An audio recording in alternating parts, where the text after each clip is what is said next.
perkenalkan nama saya Izatul Askia dengan NIM 8585853 Di sini saya akan mempraktekkan micro teaching pembelajaran terpadu di kelas 5, yaitu tentang tema 6, subtema 3, pembelajaran 2, tentang perpindahan kalor terhadap kehidupan.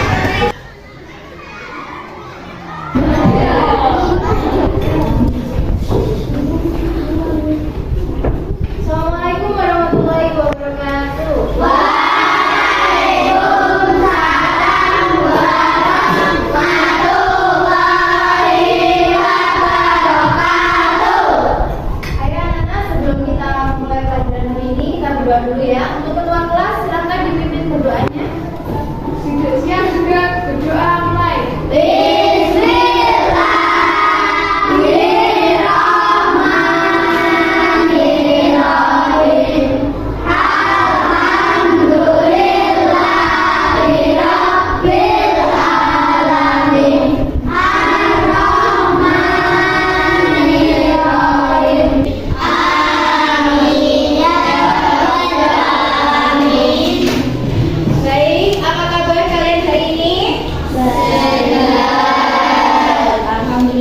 Hari ini kira-kira ada yang tidak masuk? Ada. Siapa? Rahmat sama Zulfa. Mungkin ada suratnya. Oke, sampun. Kira-kira ada yang tahu nggak kenapa hari ini bisa membawa termos? Tidak. Jadi hari ini kita akan membahas materi yang berkaitan dengan termos yang bisa dibawa hari ini. Untuk itu kita hari ini akan mempelajari tema 6, subtema 3, di pembelajaran 2.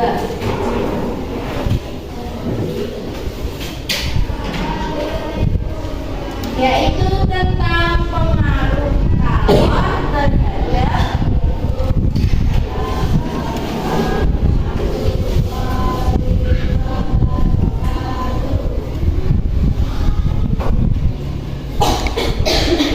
kehidupan.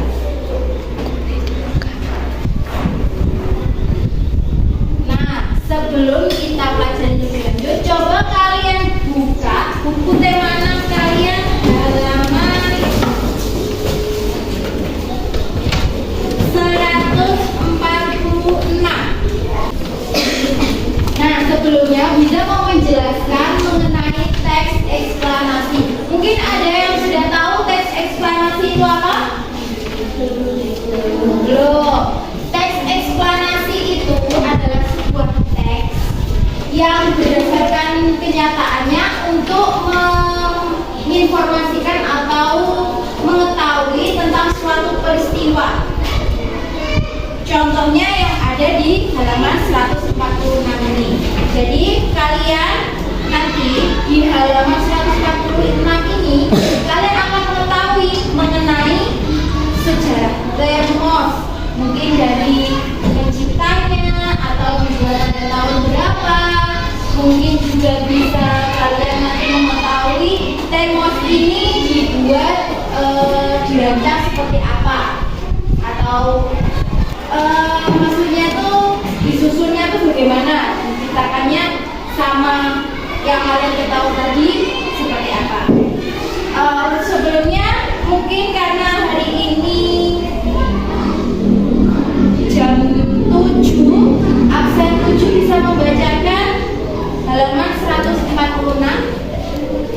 Siapa absen 7? Ayo. Ya, silakan dibaca untuk Salwa. Sejarah termos. Hampir semua keluarga memiliki termos di rumahnya. Termos memang sering digunakan untuk mengukur air panas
Untuk pertanyaan yang pertama, apakah fungsi sebuah termos? Mungkin ada yang tahu fungsi dari termos itu apa?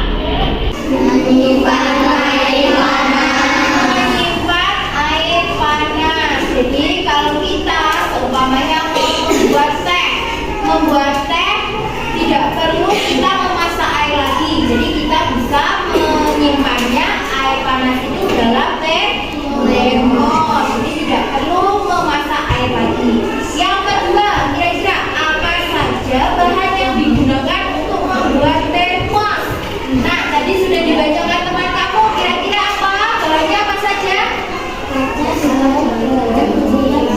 lapisan perak dan Iya, kaca dengan bahan yang mengkilap dilapisi dengan perak dan dilengkapi dengan penutup daun. Kok yang menjawab sama saja? Apa yang lain belum tahu?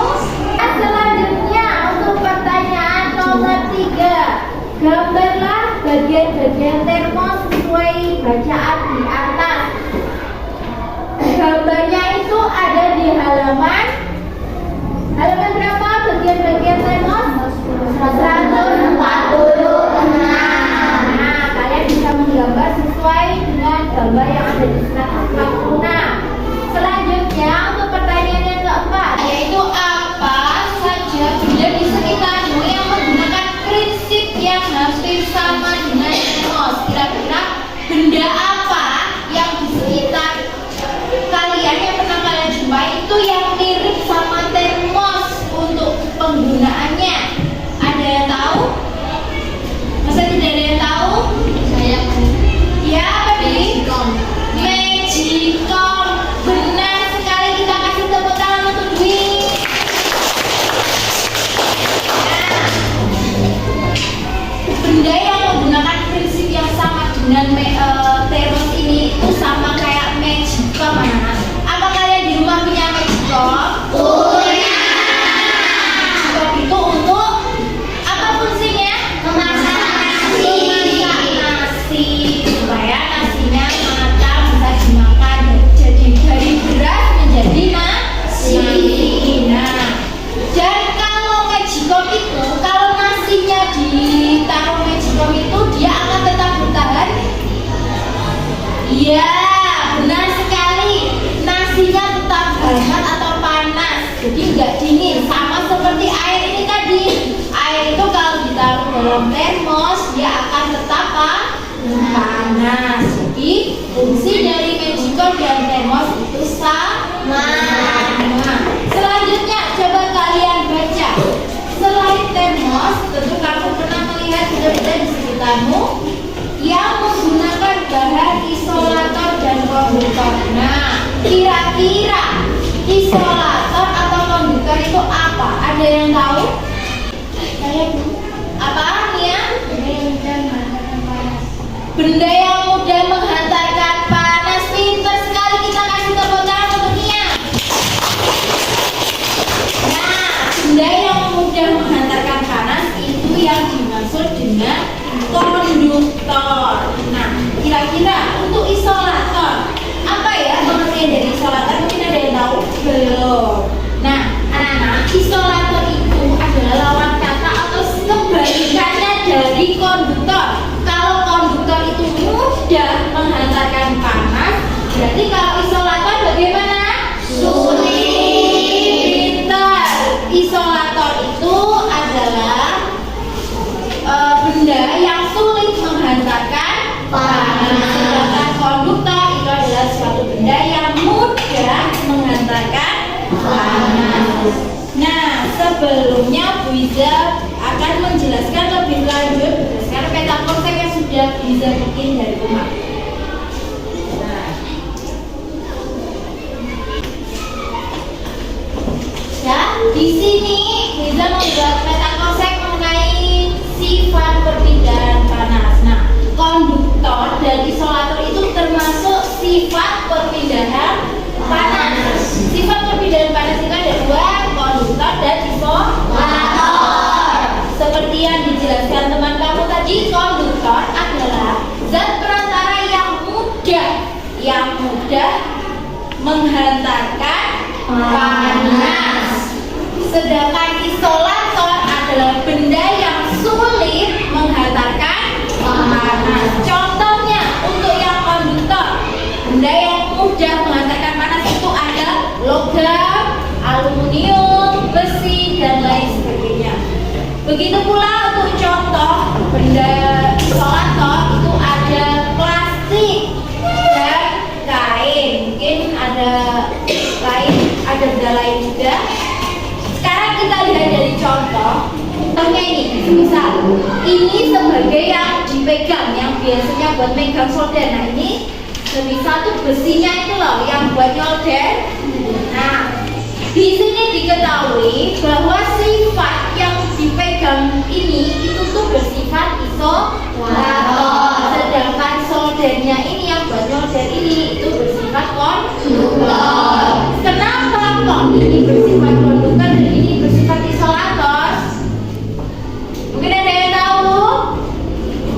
Karena ketika kita mau menyolder, kan kita pegangnya tuh pegangan ini, dia karena tidak menghantarkan panas, jadi kalau disentuh dia tidak akan kepanasan. Beda sama soldernya yang besi ini. Ketika kita nyolder, kalau kalian menyentuh besi yang buat nyolder itu akan terasa panas karena dia sifatnya konduktor, mudah menghantarkan panas. Beda sama yang pemegangnya ini. Nah, selanjutnya kita lihat contoh dari panci. Nah, di rumah pasti semua punya panci, ya kan? Nah, panci itu juga seperti itu anak-anak. Kalau panci itu badan pancinya itu, kalau kita masak air, kalian pernah memasak air pakai panci?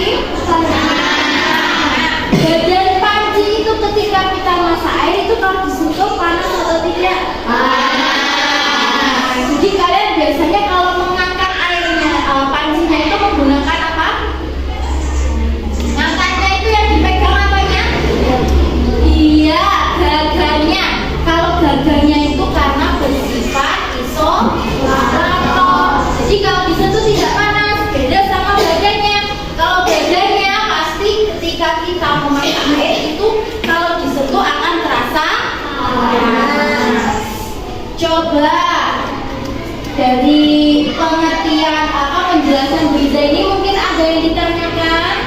Tidak. Jadi semuanya insya Allah sudah paham? Sudah. Sekarang Briza yang bertanya. Coba Duma, kira-kira solder ini seumpamanya solder, ini pemegangnya dan ini besinya. Kira-kira yang bersifat konduktor itu yang mana? Besinya. Pintar sekali, kita kasih tepuk tangan ke rumah. Baik, selanjutnya anak, dari penjelasan Briza tadi kalian bisa membuka halaman 151. Nah, sekarang tugas kalian mengerjakan yang ada di tabel halaman 151. Kalian mencari benda-benda atau nama benda yang bersifat konduktor maupun isolator. Contohnya satu saja. Kira-kira benda isolator kan contohnya ada plastik dan kain. Kira-kira nama bendanya apa ya? Seperti yang kalian pakai ini loh, baju. Pintar sekali. Nah, jadi nanti kalian bisa menulis di dalam tabel nama benda baju. Terus ada sifat hantaran. Nah, sifat hantarannya berarti isolator.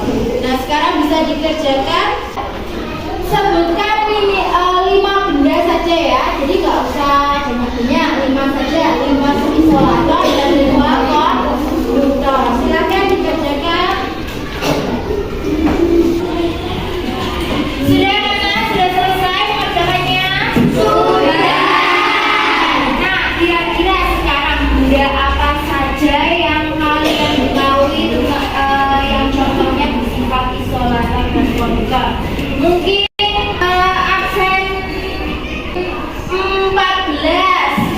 Absen 14 siapa? Tiga. Coba contoh dari benda isolator apa? Yang bersifat yang contohnya ada plastik, kain, apa? Gayung. Gayung termasuk benda yang bersifat isolator. Gunaan gayung untuk apa sih, Kak? Untuk mandi. Benar sekali. Terus ada lagi apa kira-kira yang isolator? Siapa yang bisa? Iya apa? Baju. Nah, seperti yang contoh tadi, baju. Kegunaannya untuk dipakai melindungi tubuh. Mungkin ada lagi isolator, banyak loh ini. Ada gayung. Temannya gayung itu apa biasanya? Apa? Ember. Ember itu fungsinya untuk apa kegunaannya? Menampung air. Air. Pintar sekali. Nah, sudah cukup 3 saja. Sekarang kita bisa tanya contoh dari benda yang bersifat konduktor. Ayo, apa kira-kira? Ada wajan. Selain itu, panci. Ada lagi setrika. Oh iya, dari wajan, panci, dan setrika. Apakah wajan, panci, dan setrika selalu bersifat konduktor saja? Tidak, karena ada panci atau wajan itu yang pegangannya itu bersifat isolator. Ada juga yang wajan yang hanya bersifat konduktor. Biasanya wajan yang terbuat dari besi atau apa ya? Besi ya kalau besar. Besi itu ada dari pemegangnya juga dari besi. Jadi biasanya ibu kalian itu kalau mengangkat itu pakai kain supaya tidak panas, atau pakai jampel, bahasa Jawanya jampel. Jampel buat masalah yang biasanya di dapur itu buat mengangkat wajan atau panci yang hanya terbuat dari konduktor. Itu bedanya. Kira-kira dari penjelasan ini ada yang ditanyakan lagi? Sudah paham? Sudah. Sekarang coba bisa tanya untuk Rahmania, pengertian dari isolator tadi apa?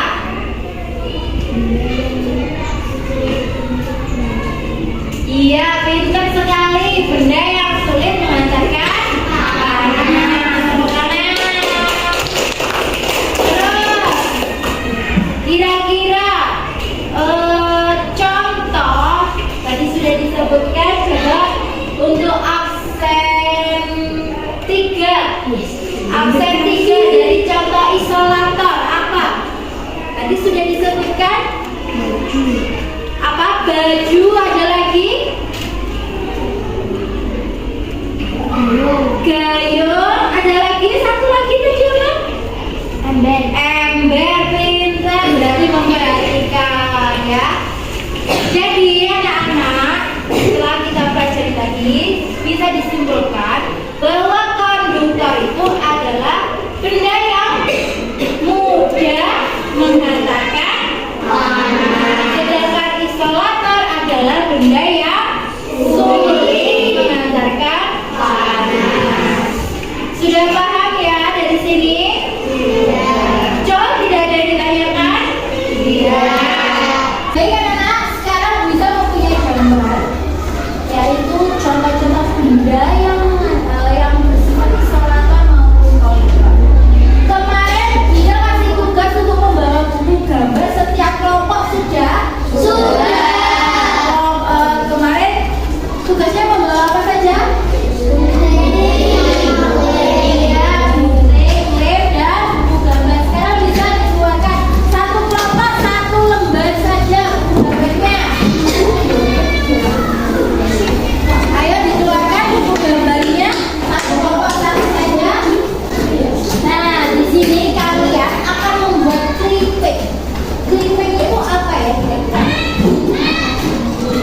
dan dilapisi perak dilapisi perak dan dilengkapi dengan